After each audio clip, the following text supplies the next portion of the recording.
आज आंसू है। पर फिर उस गाय ने भी पूछा कि वृषभ देवता तुम कौन हो?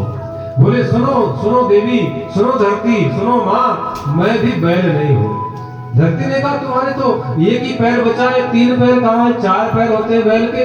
तो वृषभ कहने लगा कि भैया ये धरणी, मैं बैल नहीं हूँ, मैं धर्म हूँ। कौन हूँ? ये है धरणी और धर्म का संवाद, जहां पर गाय बनकर के धरती आई है और बैल बनकर के धर्म आया है। धर्म ने कहा कि मैं धर्म हूं, मैं वृषभ का रूप धारण करके आया हूं। इस युग में जब सत्य युग था, 4 युग चले थे। प्रथम युग में सत्य था, तो सत्य का बोलवाला था, मेरे चारों पैर बिल्कुल सही थे। लेकिन त्रेता आया, लोगों ने झूठ बोलना शुरू किया और सच नाम का मेरा पैर स्वतः टूट गया, अपने आप टूट। ये धरती, ये धरणी, त्रेता में लोग यजन किया करते थे, यज्ञ में कमी आई, द्वापर आया और मेरा शौच नाम का जो पवित्रता थी त्रेता युग में वो खत्म हो गई, लोगों के मन अपवित्र हो गए और मेरा दूसरा शौच नाम का पैर भी टूट गया। तीसरा मेरे पैर का नाम था दया। दया थी लोगों के मन में, द्वापर में एक दूसरे की सहायता किया करते थे। पर मुझे लगता है कि वो द्वापर भी चला गया, क्योंकि लोगों के मन कठोर हो गए और मेरा दया नाम का पैर टूट गया।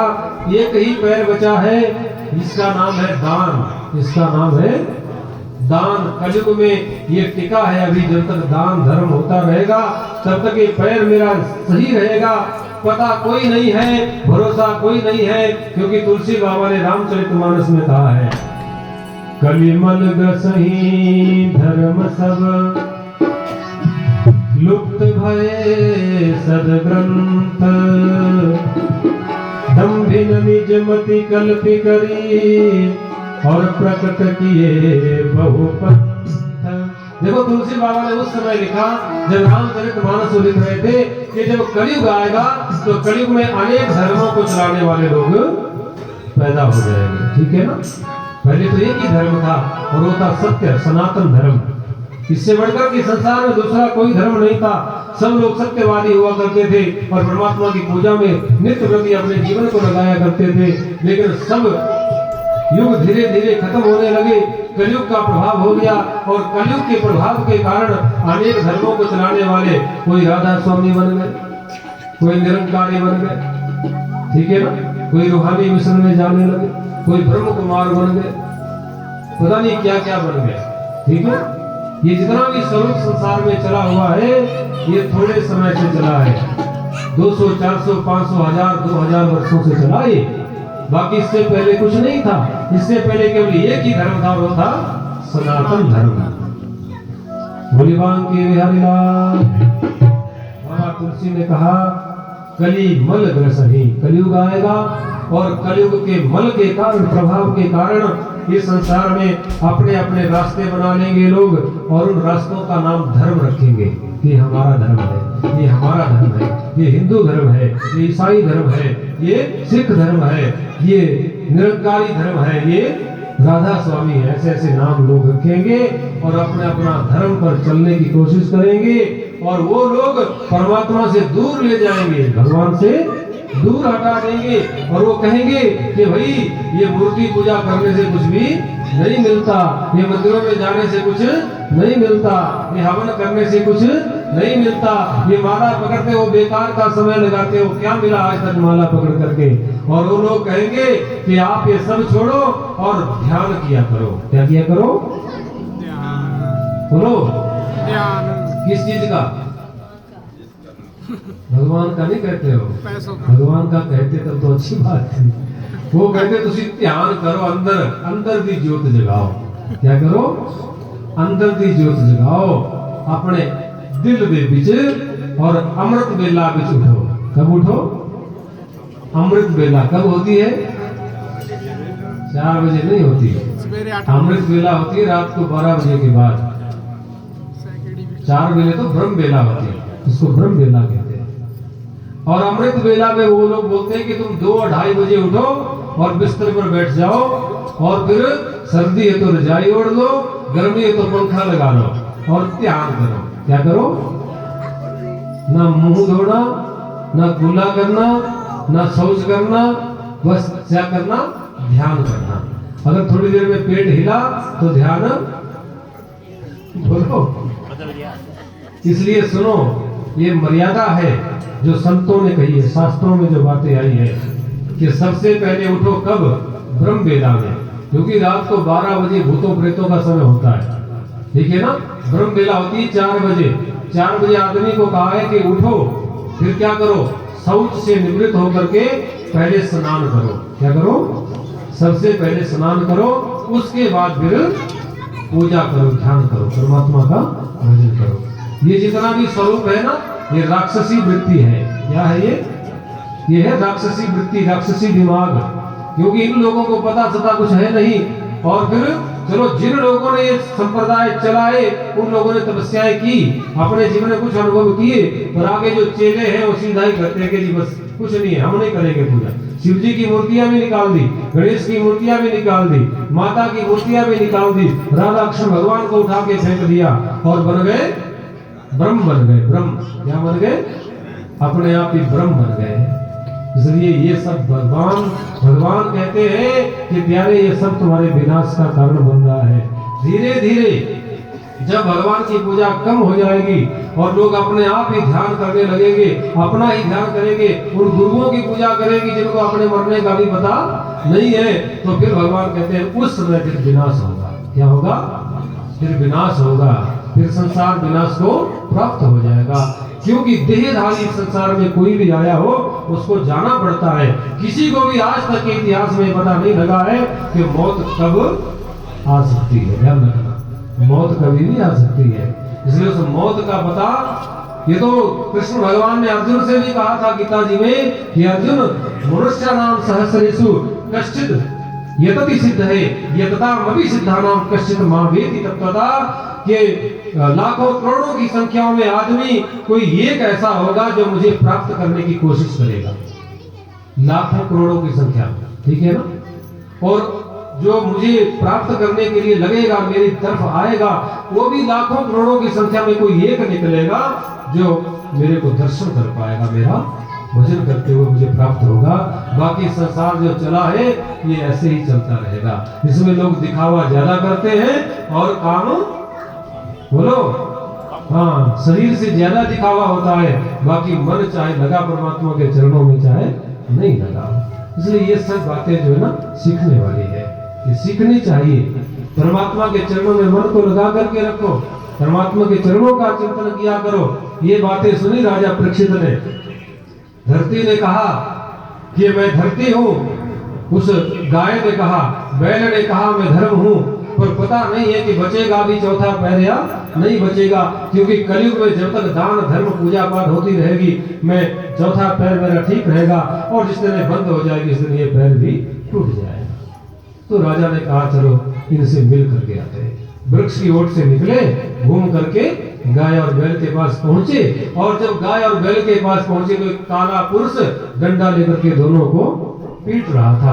राजा ने देखा गाय और बैल को मार रहा है, एकदम धनुष से बाण निकाला, धनुष पर रखा, अरे दुराचारी, नीच, पापी, दुष्ट, मैं तेरे जीवन का अंत कर दूंगा। मेरे राज्य में गाय और बैल को मार रहा है तू। और एकदम देखो वो काला व्यक्ति बड़ा चतुर था। क्या था? चालाक था वो। उसने एकदम राजा के पैर पकड़ दिए और महाराज सुनो सुनो सुनो महाराज, मैं पापी नहीं हूँ, मैं पापी नहीं हूँ। राजा ने कहा तेरा विनाश कर दूंगा, मैं गाय और बैल को मार रहा है, चला जा यहाँ से, मेरे राज्य से दूर हो जा, मेरी नजरों से। बोले महाराज मैं पापी नहीं हूँ। राजा ने कहा कौन है तू? उसने कहा महाराज मैं कलयुग हूँ। कौन हूँ मैं? कलयुग हूँ। कलयुग आ गया है और वो कलयुग आज धर्म को हानि पहुंचा रहा है, वो धरणी को दुख दे रहा है, गाय को दुख दे रहा है। हो रहा है ऐसा? हो नहीं रहा है? कितनी सारी गाँव सड़कों में भर रही है, कोई पूजा पाठ धर्म करने लग जाता है, लोग उसको बोलते हैं पता नहीं क्या सीख रहा है। ठीक है, अगर कोई परमेश्वर की पूजा करने लग जाए, सुबह जल्दी उठे, माला फेरे, कहीं बैठे, लोग देख ले तो बोलते पता नहीं कुछ सीख रहा है, भाई तो जादू मंत्र करेगा। लोग नहीं छोड़ते, आजकल का समय बड़ा खतरनाक है। इसलिए कलयुग जो है ना उसको मारने की कोशिश की राजा ने, पर कलयुग ने कहा मेरे में एक गुण है महाराज। क्या गुण है तेरे अंदर? कौन सा गुण है? तू तो गाय और बैल को मार रहा है। बोले बोले सतयुग में जो सारी उम्र सेवा सत्य बोलने से जो फल मिलता है, जो त्रेता में सारी उम्र यज्ञ करने से फल मिलता है, जो द्वापर में सारी उम्र सेवा करने से फल मिलता है, राजन कलयुग में एक दिन और एक रात भर परमात्मा का कीर्तन करने से वो फल मिल जाता है। मैं वो कलयुग हूँ। एक गुण था उसके अंदर, इसलिए राजा ने कहा चलो कोई बात नहीं, तेरे अंदर एक गुण है, तू ऐसा कर मेरी नजरों से निकल जा, ओझल हो जा। बोले कहाँ जाऊंगा, सारा संसार आपके अधीन है, जगह बताओ ना, जहाँ जगह बताओगे वहां जाऊंगा मैं। राजा को क्रोध आया था, तो क्रोध के आवेश में राजा ने कहा द्यूतम पानम स्त्रिया सोना यत्र धर्म चतुर्विधा, जाओ जहां पर द्यूतम जुआ खेला जाए। क्या किया जाए? जुआ खेला जाए, वहां रहो। पानम जहां पर शराब पी जाए तुम वहां रहो, जहां स्त्रियां होगी तुम वहां रहो। और 3-4 जगह जब बताई तो कलयुग ने कहा महाराज सारी गंदी जगह दे दी, कोई अच्छी जगह दो ना। बोले जाओ सोने और चांदी में भी तेरा वास होगा। और फिर कलयुग को खुशी हो गई, क्योंकि राजा के सिर पर सोने का मुकुट था। तू आज मुझे मारने की कोशिश कर रहा है, कल मैं तेरे सिर पर बैठूंगा और अपनी बेइज्जती का बदला लूंगा। चला गया कलयुग वहां से। राजा भी लौट करके महलों में आ गया। कुछ दिनों के बाद लोगों ने कहा महाराज हिंसक पशु पैदा हो गए हैं, हमारी फसलों को नुकसान पहुंचा रहे हैं, रक्षा करो राजन, हम तुम्हारे राज्य में रहते हैं। राजा ने कहा चलो कोई बात नहीं, मैं रक्षा करूंगा। और गए अपने तहखाने में, और तहखाने में जिनको सोना भरा हुआ था, मुकुट रखे हुए थे, राजाओं को जीता था, उनमें जो सबसे बड़ा मुकुट था, आज परीक्षित ने उसको उठाया और अपने सिर पर रखा। फिर धनुष पर बाण रखा, रथ चलाया और जंगली जानवरों को मारने लगे। वो राजा जो कभी एक चींटी को भी नहीं मारा करते थे, पता नहीं कितने जानवरों का वध कर दिया। और फिर जब भटक गए जंगल में, भूल गए, शिकार करते करते तो प्यास लगी, और प्यास जब लगी तो पानी कहीं मिला नहीं मिला पानी। ध्यान रखना, आज कलयुग सिर पर बैठ गया है आकर के, आज बैठा है कलयुग सिर पर। उसने भटका दिया राजा, पहले हिंसा करवाई। क्या करवाया? अहिंसा के पुजारी थे और बहुत सारे जीवों की हत्या करवा दी। पहला काम हुआ हिंसा करवाई। दूसरा काम क्या हुआ? रास्ता भटका दिया। क्या किया? रास्ता भटका दिया। और तीसरा काम क्या किया कलयुग ने? प्यास लगी। ये जो प्यास है ना, प्यास, ये प्यास हमें ऐसी जगह ले जाती है जहां पर जीवन का कई बार अंत भी हो जाता है। अगर राजा को प्यास नहीं लगी होती तो शायद बच जाते राजा। पर आज क्या हुआ, कलयुग सिर पर था ना, और कलयुग सोने के मुकुट में। कई बार ऐसा भी होता है ना, माताएं सोचती है कि जी सोने के गहने तो हम भी पहनती है, तो कलयुग तो सोने में होगा, चांदी में होगा, ठीक है ना? पर ऐसा नहीं। क्यों नहीं है? क्योंकि जो मेहनत से कमाई करके सोने के गहने बनाए जाते हैं ना, और परमात्मा को वो अर्पण करके पहने जाते हैं, उनमें कलयुग का वास नहीं होता। कलयुग का वास होता है जो 2 नंबर की कमाई लोग करते हैं, फिर उससे प्रॉपर्टी बनाते हैं ना, उसमें होता है कलयुग का वास। ये जो मुकुट था राजा का अपना नहीं था, ये जरासंध का मुकुट था। किसका था? भीम ने जिस जरासंध को मारा था, वो जरासंध बड़ा दुष्ट था, पापी था, नीच था। उसका मुकुट आज कहीं गलती से पहन लिया और उसमें कलयुग बैठ गया। उसने भटका दिया, भटकाया तो राजा को प्यास लगी और दूर जाकर के नजर पड़ी, एक कुड़िया नजर आई। पहुंच गए जाकर के घोड़ा लेकर के। महात्मा थे, ऐसे आसन लगाया हुआ था, बैठे हुए थे और हाथ में माला फिर रही थी, आंख बंद थी। राजा गए, सामने बैठ गए और फिर बैठे, और राजा के मन में विचार आया, देखो इस महात्मा का दिमाग खराब है, ना पानी के लिए पूछ रहा है, ना बैठने के लिए आसन दे रहा है। ध्यान रखना, संतों के पास, ब्राह्मणों के पास, गुरुओं के पास जाना हो ना, तो अपना आदर करवाने की भावना नहीं होनी चाहिए, ठीक है ना? वहां तो सेवा की भावना से जाना चाहिए, सेवा करनी चाहिए। यहाँ उल्ट हो गया, ये दिमाग खराब हो गया।